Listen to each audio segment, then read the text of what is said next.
Hi, this video is with my Scoundrel Venaola and I'm playing Sawbones. You may be thinking, why is he uploading a Sawbones video? Because I know there have been quite a few requests for Sentinel, for Vanguard, for Ruffian, other such things. With me trying to upload a video every other day, or roughly every other day, it gives me about a day to get a good recording, a day and a bit, depending on how much time I have. And sometimes that just doesn't happen. So yesterday I played Ruffian loads and loads, and had really good fun with it, but I didn't manage to record a Warzone that I thought was good enough to upload. So I have quite a backlog. Well, I wouldn't call it a backlog. I've got a few videos of Sawbones which I just never uploaded because I know it's not the most popular stuff, but in the absence of a good Ruffian video, I thought I'd upload this. So I'm not ignoring your suggestions, I am trying to do them. It's just that to keep uploading regularly, sometimes I'll upload filler stuff that you guys haven't asked for, just because I haven't managed to get the spec I was trying to record. So this is it. This is a Sawbones video. I am working on your requests, and I hope you enjoy this one anyway.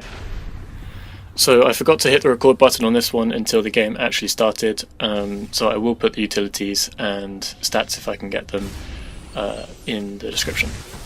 So in true Karaga style, the two guys that I was queued with, or two of the guys I was queued with, just charged straight in there at the other team, and we had this nice little fight going on here.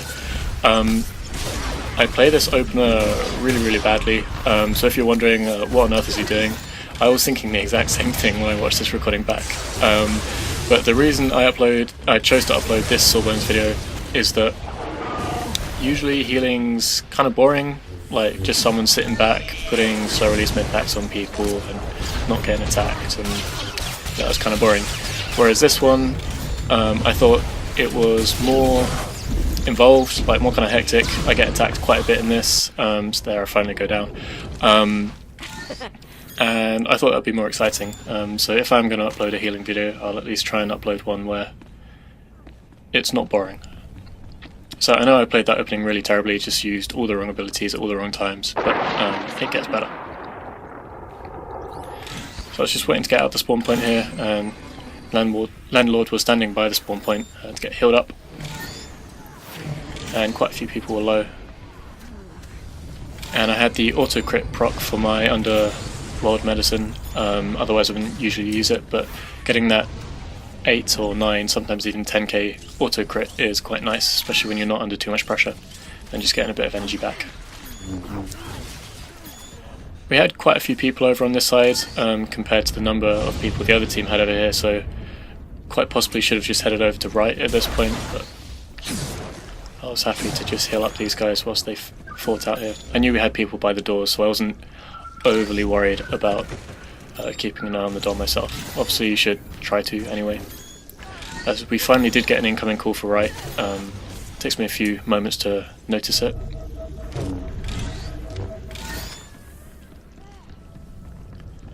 Once I do, I just check on the door and head over to the right. I knew the guys on my team would find it work out where they needed to be once they stopped healing them. So the Sentinel was really low. I wasn't going to waste any time putting slow release medpacks on him because he would just die. He died anyway, but I tried my best using those instant healing abilities. I noticed the guy capping and used the face roll approach to interrupting, hitting all the keys I could, and luckily managed to interrupt in there, opening my crew skills panel at the same time. So I got electro-netted here and had the Merc running down firing me. Initially I thought I should just stand still because, you know, electro-net does damage to you when you move, but coming to think of it, I probably should have moved behind the pillar so that I line of sighted him.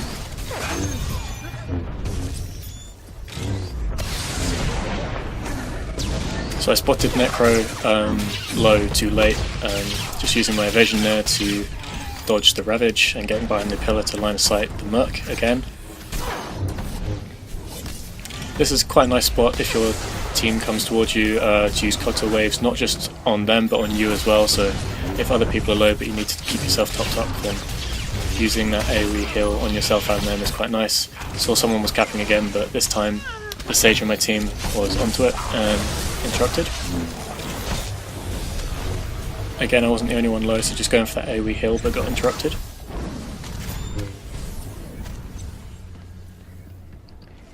and the other team at this point had gone back over to the other side. I was a bit slow at moving myself, so I found myself over here on my own guarding, so just started to type it in chat. Luckily I wasn't the only one that had noticed, and this sage I was queuing with came back to guard, so I could head over to where the rest of my team was.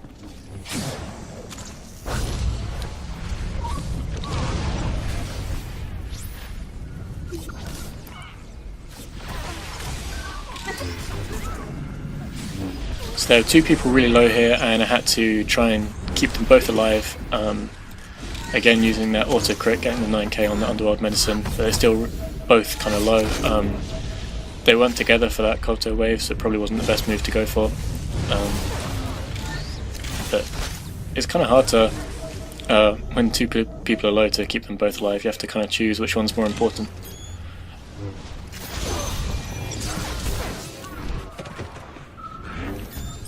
So just rolling away here.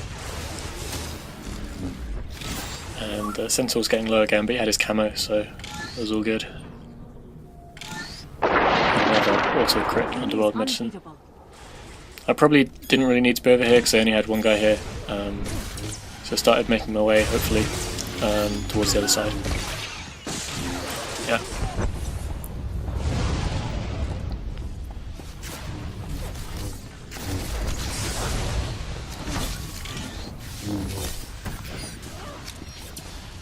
So I stopped casting that Koto wave, or Koto pack, so I could see that the Guardian was going around the corner. Probably should have used some more instant single target heals there, because he was going down instead of the AoE.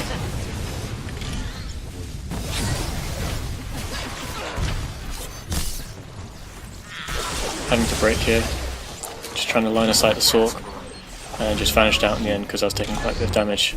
My tank came back, which was nice, so I had a guard. Although I didn't really heal myself up much after I vanished, it just took the focus off me. They stopped. Oh, they went to go and focus on someone else, so it gave me a bit of time afterwards to heal back up. So this is what I was talking about earlier, about this being a fairly intense healing game compared to just sitting back and healing. Interrupting those guys with my frag grenade. It's nice 30 meter AoE. And again, using the AoE heal, because I was low and so were my teammates. I reacted way too slowly there to keep my tank up. Your priority as a healer is to keep yourself alive, then your tank alive, and then the DPS. Or at least that's the way I think about it. Obviously you want to try and keep everyone alive, but when you have to choose, most important is yourself, because once the healer dies, everyone dies, and then the next important thing is the tank to keep you alive, and then it's your DPS. So I was taking a lot of damage here. I wanted to get behind this pillar, just to break the line of sight of the ranged on the other team. Finally using my medpack and adrenal. I probably should have used my adrenal a lot earlier, because I knew I was taking a lot of damage.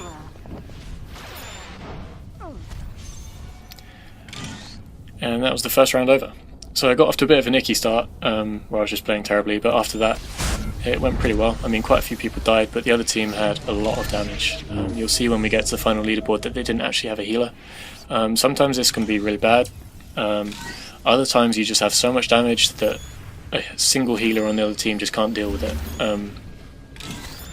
I just about managed to deal with it that first round, but it was tricky. Quite a few people died. I'd had quite a few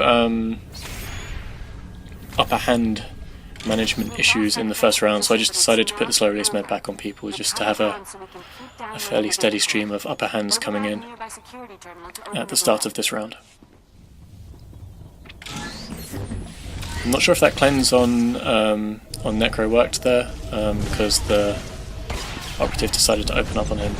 One thing I need to look up is what stuns and mezzes I can actually cleanse as a healer at the moment, so I'm not entirely sure. So I was taking quite a bit of damage here, so just rolled off behind this box with some line of sight.